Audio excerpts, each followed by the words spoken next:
విజయవాడలో బయటపడిన ఉగ్రలింకుల కేసు రాష్ట్ర వ్యాప్తంగా తీవ్ర కలకలం రేపుతోంది.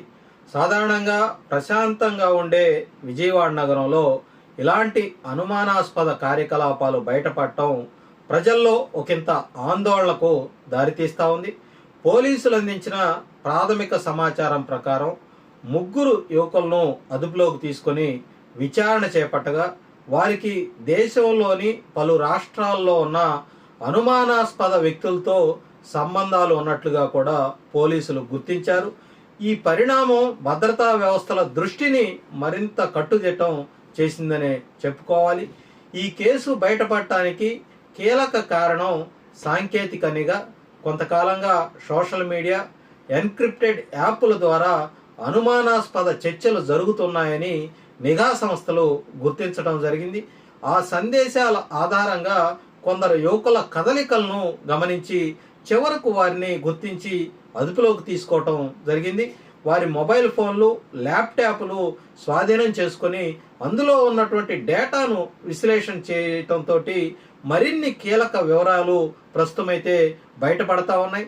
పోలీసుల ప్రాథమిక విచారణలో వెల్లడైనటువంటి విషయానికి వస్తే ఈ యువకులు కేవలం స్థానికంగా మాత్రమే కాకుండా ఇతర రాష్ట్రాల్లో ఉన్న అనుమానాస్పద గ్రూపులతో కూడా వాళ్ళంతా కూడా టచ్లో ఉన్నట్లుగా కూడా తెలుస్తుంది. సుమారుగా 7 రాష్ట్రాల్లో ఉన్న 40కి పైగా వ్యక్తులతో ఒక నెట్వర్క్ వీళ్ళంతా కూడా ఏర్పాటు చేసుకున్నట్లు తెలుస్తోంది. ఈ గ్రూప్లో చాట్లు, వీడియోలు, పలు విదేశీ మూలాల నుంచి వచ్చిన ప్రాపగాండా కంటెంట్ ఇవన్నీ కూడా వాళ్ళు షేర్ చేస్తున్నట్లుగా కూడా పోలీస్ అధికారులు గుర్తించారు. ఈ కేసులో అత్యంత ఆందోళన కలిగించే అంశం విచారణలో బయటపడినటువంటి వాళ్ళ యొక్క భావజాలం. యువకులు కొన్ని తీవ్రవాద సంస్థల సిద్ధాంతాలకు ఆకర్షితులయ్యారన్న అనుమానం కూడా వ్యక్తమవుతోంది. సోషల్ మీడియా ద్వారా ఈ భావజాలం వ్యాప్తి చెందటం, యువతను ప్రభావితం చేయటం వంటి అంశాలు ఇప్పుడు భద్రతా సంస్థల ముందున్న పెద్ద సవాలుగా మారాయి. ముఖ్యంగా ఐసిస్ వంటి అంతర్జాతీయ ఉగ్రవాద సంస్థల ప్రభావం ఉందా అనే కోణంలో కూడా ప్రస్తుతమైతే పోలీసుల విచారణ అయితే కొనసాగుతుంది. అయితే పోలీసులు స్పష్టం చేస్తున్నటువంటి విషయానికి వస్తే ఇప్పటి వరకు ఎలాంటి దాడి యోచనలు లేదంటే ప్రణాళికలు ఇవన్నీ కూడా అమలు దశలో లేవని, అయితే ముందస్తు జాగ్రత్తగా ఈ నెట్వర్క్ను తాము పట్టుకొని చర్యలు చేపట్టడం జరిగిందని పోలీసులు చెప్తా ఉన్నారు. ఈ కేసు ద్వారా దీని వెనుకున్నటువంటి పెద్ద నెట్వర్క్ బయటపడే అవకాశం ఉందని కూడా పోలీసు ఉన్నతాధికారులు భావిస్తూ ఉన్నారు. ఇక విజయవాడలో ఈ ఘటన వెలుగులోకి రావటం అక్కడ ఉన్నటువంటి స్థానిక ప్రజల్లో కూడా భయాందోళనను రేకెత్తిస్తూ ఉంది. ముఖ్యంగా తల్లిదండ్రులు తమ పిల్లలు ఎవరితో ఎలాంటి కంటెంట్తో సంబంధం పెంచుకుంటున్నారో గమనించాల్సినటువంటి అవసరం ఉందని కూడా ఇవాళ ఈ విజయవాడ ఉగ్రవాదుల ఘటనకు సంబంధించి నిపుణులు సూచిస్తూ ఉన్నారు. ఇంటర్నెట్ వినియోగం పెరిగినటువంటి నేపథ్యంలో యువతను తప్పుదోవ పట్టించే కంటెంట్ కూడా సులభంగా ఈ వాట్సాప్ కావచ్చు, ఇతరత్ర మాధ్యమాల ద్వారా అందుబాటులోకి వస్తూ ఉంది. ఈ కేసులో పర్టికులర్గా నిఘా సంస్థల పాత్ర చాలా క్రియాశీలకంగా ఉందనే మనం చెప్పుకోవాలి. కేంద్ర నిఘా సంస్థలు కూడా రాష్ట్ర పోలీసులతో కలిసి పనిచేస్తూ ఉన్నారు. సాంకేతిక ఆధారాలను సేకరించడం, అలాగే డిజిటల్ ఫుట్ ప్రింట్ ట్రాక్ చేయటం వంటి అంశాల్లో ప్రత్యేక బృందాలు పనిచేస్తూ ఉన్నాయి. అంతర్జాతీయ కనెక్షన్లు ఉన్నాయా అనే దాని మీద కూడా వీళ్ళు ప్రస్తుతం అయితే దృష్టి సారించడం జరిగింది.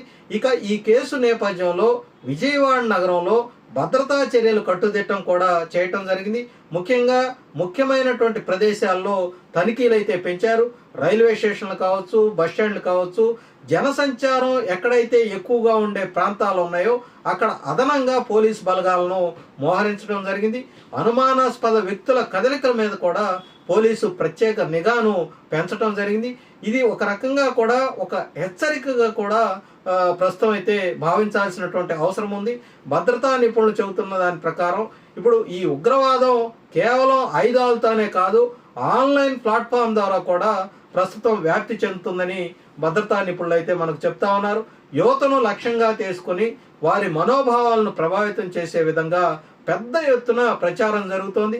దీన్ని ఎదుర్కొనేందుకు కూడా ప్రస్తుతం అవగాహన కార్యక్రమాలు చాలా అవసరమని కూడా నిపుణులైతే సూచిస్తా ఉన్నారు.